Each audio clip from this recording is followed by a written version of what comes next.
묵상 기도로 가정 예배를 시작하겠습니다.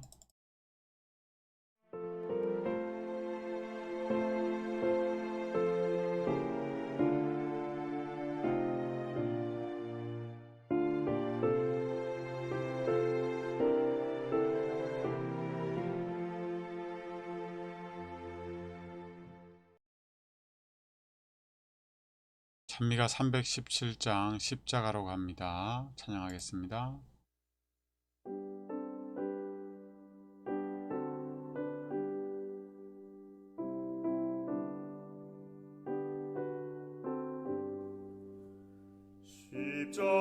십자가로 갑니다. 가련한 이 몸이 모든 것을 버리고 구원 찾아갑니다.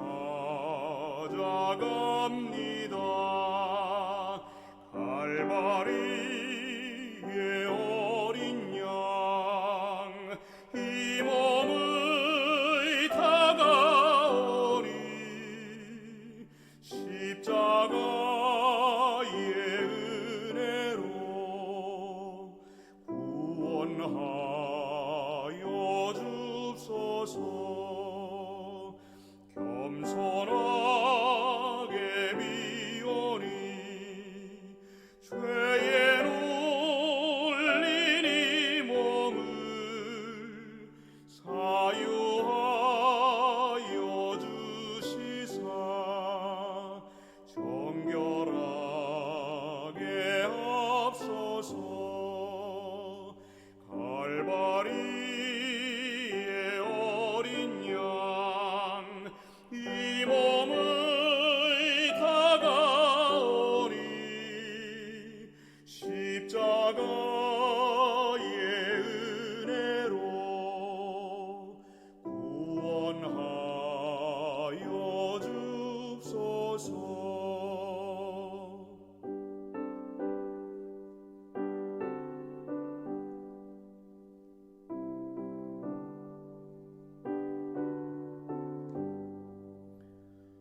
나의 맘에 주오사 온전하게 하시니 누추한 것 다 씻고 영광 돌리옵니다. 갈바리의 어린 양 이 몸을 다가오니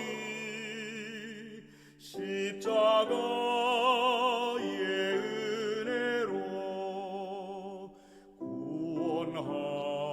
구원하여 줍소서.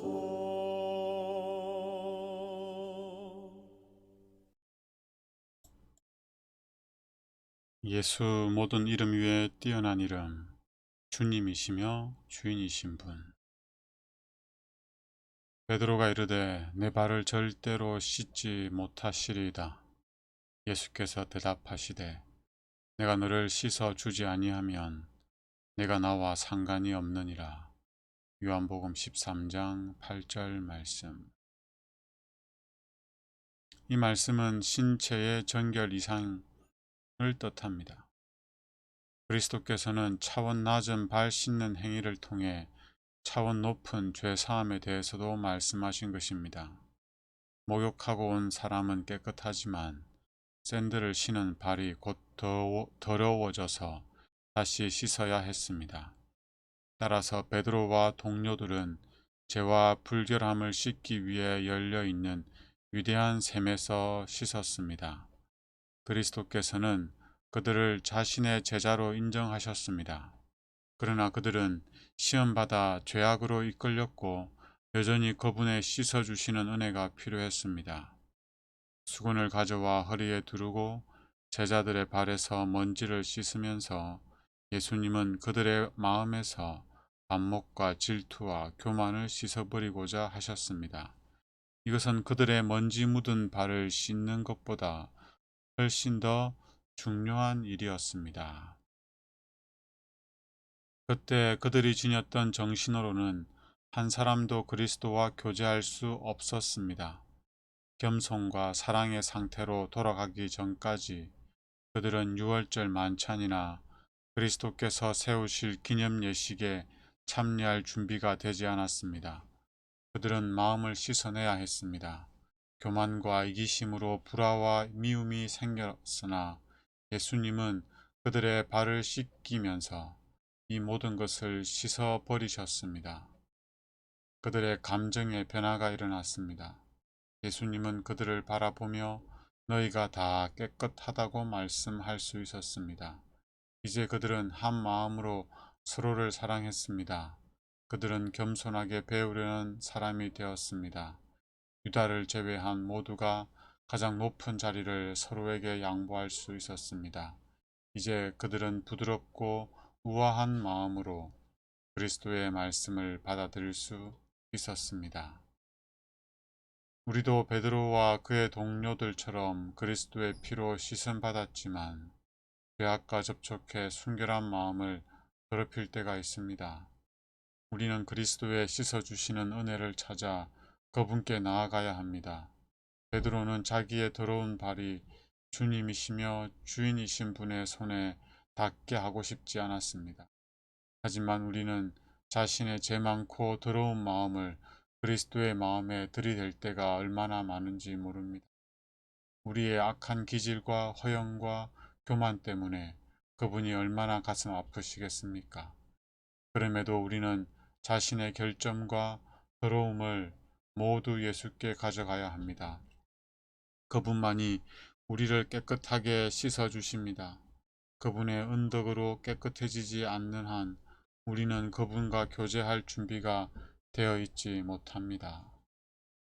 예수님께서 이제 곧 장로와 제사장들에게 핍박과 거짓 고소와 십자가에 못 박힐 것을 제자들에게 말씀을 하셨습니다.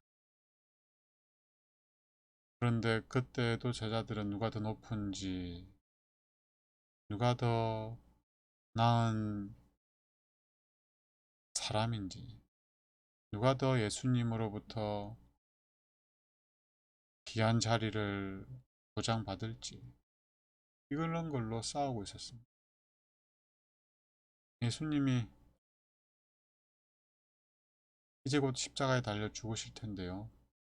제자들은 여전히 이기심과 교만에 이끌려서 다른 사람 위에 있기를 원했어요. 그래서 마지막 유월절 식사를 하러 갔을 때에 그 누구도 먼저 물을 떠와서 발을 씻어 줄 봉사를 할 생각을 못했습니다. 제자들끼리는 그렇다 치더라도 예수님에게조차 그렇게 하지 못했습니다. 내가 아니라 나보다 못한 너희들이 해야 된다고 생각했던 거죠. 이렇게 제자들은 교만한 마음으로 마지막 유월절 식사에 참여하게 된 겁니다. 그때 예수님께서 허리에 수건을 두르시고 한매를 걷어 붙이시고 물을 길러서 제자들의 그 먼지 묻은 더러운 발을 씻겨 나갔습니다. 그때 베드로가 저는 절대 안 됩니다. 예수님 어떻게 제 발을 씻기십니까? 그래서 예수님이 발을 씻지 않으면 그는 나와 상관이 없다라고 말씀하셨습니다. 예수님과의 교제는 우리의 죄가 해결될 때 비로소 시작됩니다. 우리 마음에 있는 그 교만과 이기심, 욕심들이 제거될 때 우리는 하나님과 화목할 수가 있는 거죠. 이 일을 위해서 예수님이 친히 이 땅에 오셨고 더 이상 낮아질 수 없을 만큼 낮아지시고 겸손한 모본을 보이시고 또 우리를 위해 십자가에 달려 죽으셨습니다. 우리가 예수님을 믿고 회개하고 제사함을 받았다 할지라도 우리는 또 눈을 예수님으로부터 돌려 세상을 향하고 또 자신을 향함으로 죄와 접촉하고 범죄할 수 있습니다. 그때 성령께서 우리에게 알려주실 겁니다. 우리의 죄가 무엇인지 깨닫게 해주실 것입니다. 그때 우리는 즉시로 예수님께로 나아가야 합니다. 달려가야 합니다. 그리고 우리의 죄를 고하고 용서를 구해야 합니다. 그럼 예수님께서 친히 우리를 다시 용서하시고 우리의 마음을 새롭게 하실 것입니다. 이렇게 하여 우리는 예수님과 하나님과 또 화목한 가운데 거하게 될 것입니다. 이것이 우리의 경험이 되어야 합니다. 우리가 하나님 앞에 죄를 지으면 안 되겠지만 죄를 짓는다 할지라도 우리에게는 중보자가 계시고 우리의 발을 친히 씻겨 주실 예수님이 계시다는 사실을 잊지 말아야 합니다. 우리가 범죄하고 하나님 말씀에 불순종하는 것이 정말 죄송하고 몸둘 바 모르겠고 다시 예수님께 나아가지 못할 그런 마음이 들고 또 염치가 없다고 생각되어지고 그러할 때라도 우리는 십자가를 바라보고 그분께 나아가야 합니다. 그거 아니고서는 우리가 깨끗해질 수가 없고 그것 아니고서는 우리가 예수님과 교제를 할 수 있는 방법이 없습니다. 이 귀한 하루를 생애할 때 또 우리의 마음이 하나님의 말씀으로 또 주의 영으로 지켜졌으면 좋겠습니다. 그러나 혹 우리를 너무 사랑한 나머지 또 하나님의 말씀에 불순종하고 교만해지고 또 욕심이 또 교만, 이기심이 또 우리를 더럽히게 될 때에 그때 성령 하나님께서 또 깨닫게 해주실 겁니다. 또 즉시로 또 하나님께로 돌아가면 좋겠습니다. 그리고 이러한 경험들이 우리로 하여금은 더 이상 죄를 짓지 않도록 하고 다시는 발을 씻길 필요가 없는 거룩한 상태에 있도록 하면 좋겠습니다. 오늘 우리 마음을 지켜주실 예수님을 바라보고 꼭 우리 마음에 먼지가 묻었거든 예수님께로 달려가는 저와 여러분이 되면 좋겠습니다.